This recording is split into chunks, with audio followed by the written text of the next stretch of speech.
নিজের ছেলেকে আব্বু এবং মেয়েকে আম্মু সম্বোধন করে ডাকা যাবে কিনা? আমার ছোট বাচ্চা ঘন ঘন দুধ বমি করে। ছোট বাচ্চার এই বমি গায়ে লাগলে সে কাপড় কি নামাজ হবে?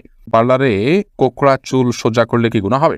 অনেক বয়স হওয়ার পরও আমার বড় ভাই বিয়ে করছে না, পরিবার চাচ্ছে আমাকে বিয়ে করাতে, কিন্তু আমি সমাজের মধ্যে লজ্জিত হয়ে যাচ্ছি, আমার কি করণীয়? খাওয়ার সময় সালাম দেওয়া যাবে কিনা? ঘুষ দিয়ে চাকরি নিলে সারা জীবন ইনকাম কি ঘুষের টাকার মতো হয়ে যাবে? চোখের পাতায় আইলাইনার দেওয়া জায়েজ হবে কিনা? আমাদের দেশ সচরাচর দেখা যায় মৃত ব্যক্তিকে গোসল দেওয়ার পর গোসল দেওয়ার স্থানে ৪১ দিন পর্যন্ত কাউকে যেতে মানা করা হয়। সেখানে সন্ধ্যাবেলা ৪১ দিন পর্যন্ত আগরবাতি বা মোমবাতি জ্বালানো হয়। এটা কি শরীয়ত সম্মত? ফজর নামাজের আজানে আসসালাতু খায়রুম মিনান নাওম বলার সময় আমরা উত্তরে কি পড়ব?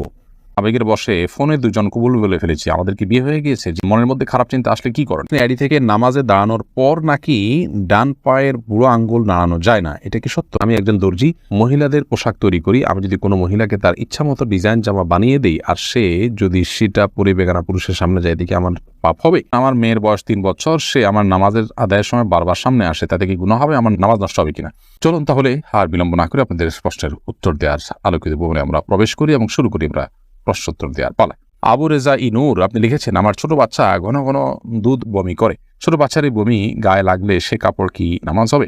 বাচ্চা যদি বমি করে এবং সেটা আপনার কাপড়ে লেগে যায়, অবশ্যই যে অংশে লাগবে সে অংশ নাপাক হবে, অংশ আপনি ধুয়ে ফেলবেন।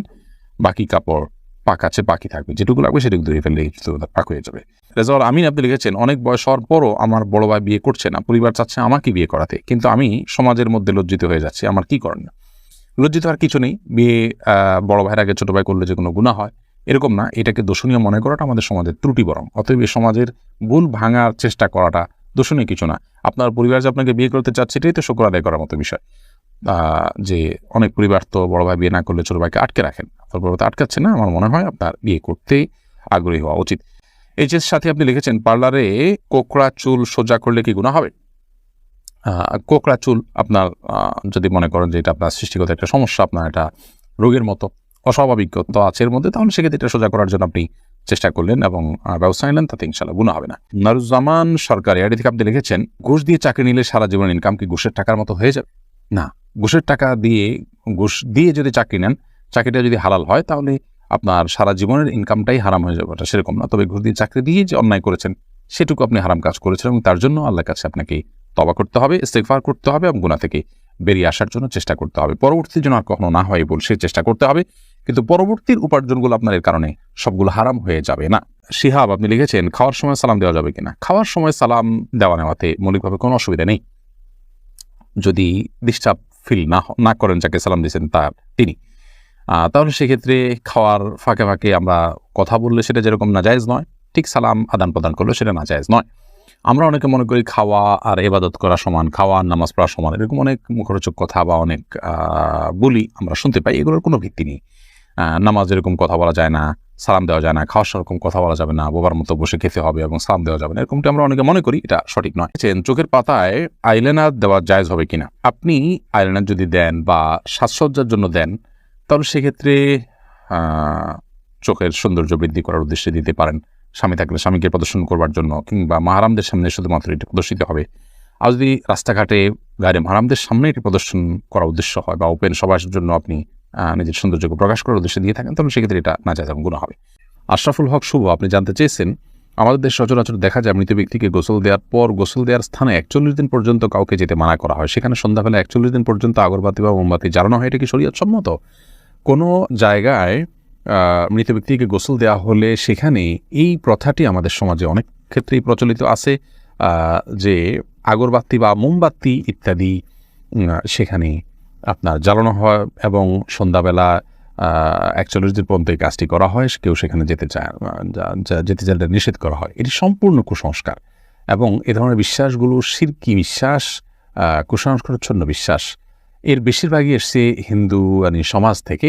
একজন মুসলমানের এই সমস্ত কুসংস্কারকে বর্জন করা উচিত। যেখানে গোসল দেওয়া হবে সে জায়গার বিশেষ কোনো বিধান নাই, সেটা অন্য 10টা জায়গার মতোই একটি জায়গা। ফখরুল ইসলাম মাহিন আপনি লিখেছেন, আবেগের বশে ফোনে দুজন কবুল বলে ফেলেছি, আমাদের কি বিয়ে হয়ে গিয়েছে? জি না, বিয়ে তো সহজ নয় যে আবেগের বশে দুজনে কবুল করে বলে ফেলছেন আর বিয়ে হয়ে গেছে। দুজন সাক্ষীর সামনে প্রস্তাব এবং কবুল হবে এবং অন্যান্য শর্তাদি পাওয়া যাবে, তখন সেক্ষেত্রে সেটি শরিয়াত দৃষ্টিকোণ থেকে বিশুদ্ধ এবং আপনার সঠিক বিয়ে হিসেবে বিবেচিত হবে। এসে রুবেল আপনি জানতে চেয়েছেন আইডি থেকে নামাজে দাঁড়ানোর পর নাকি ডান পায়ের বুড়ো আঙ্গুল নাড়ানো যায় না, এটা কি সত্য? না, এরকম কোনো কথা আমাদের জানা নেই, প্রয়োজন হলে নাড়ানো যেতে পারে। করির বেগম লিখেছেন আমার মেয়ের বয়স 3 বছর, সে আমার নামাজের আদায়ের সময় বারবার সামনে আসে, তাতে কি গুনাহ হবে? আমার নামাজ নষ্ট হবে কিনা? না, আপনার গুনাহ হবে না এবং আপনার নামাজ নষ্ট হবে না।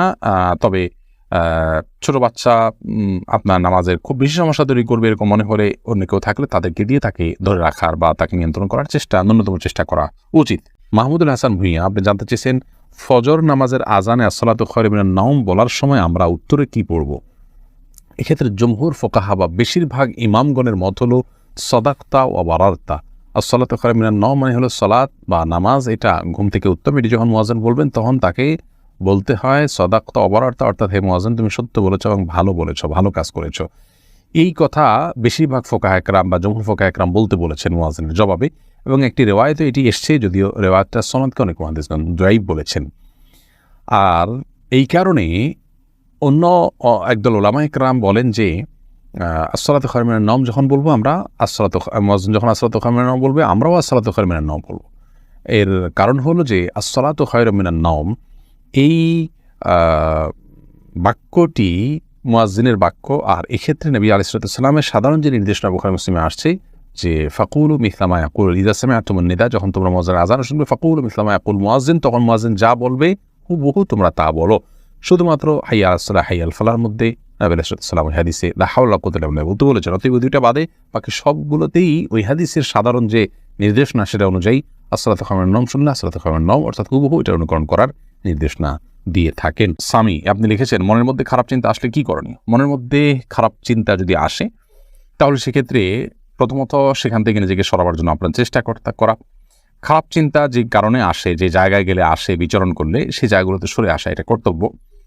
আর আল্লাহ সম্পর্কে, আখিরাত সম্পর্কে বাজে চিন্তা ইত্যাদি অনেক সময় আসে, এরকম আসলে তাহলে সেক্ষেত্রে বাম দিকে 3 বার প্রতীকী থুতু ফেলে থু এভাবে 3 বার প্রতীকী থুতু ফেলা এবং আমানতু বিল্লাহি ওয়া রাসূলিহি পড়া এবং আউযু বিল্লাহি মিনাশ শাইতানির রাজিম পড়া, এগুলোর মাধ্যমে ইনশাআল্লাহ বিদিনিল্লাহ আমরা মনের বাজে চিন্তাকে দূর করার চেষ্টা করতে পারি। আব্দুর রহমান জানতে চেয়েছেন আমি একজন দর্জি, মহিলাদের পোশাক তৈরি করি, আমি যদি কোনো মহিলাকে তার ইচ্ছা মতো ডিজাইন জামা বানিয়ে দেই আর সে যদি সেটা পরে বেগানা পুরুষের সামনে যায়, দেখে আমার পাপ হবে?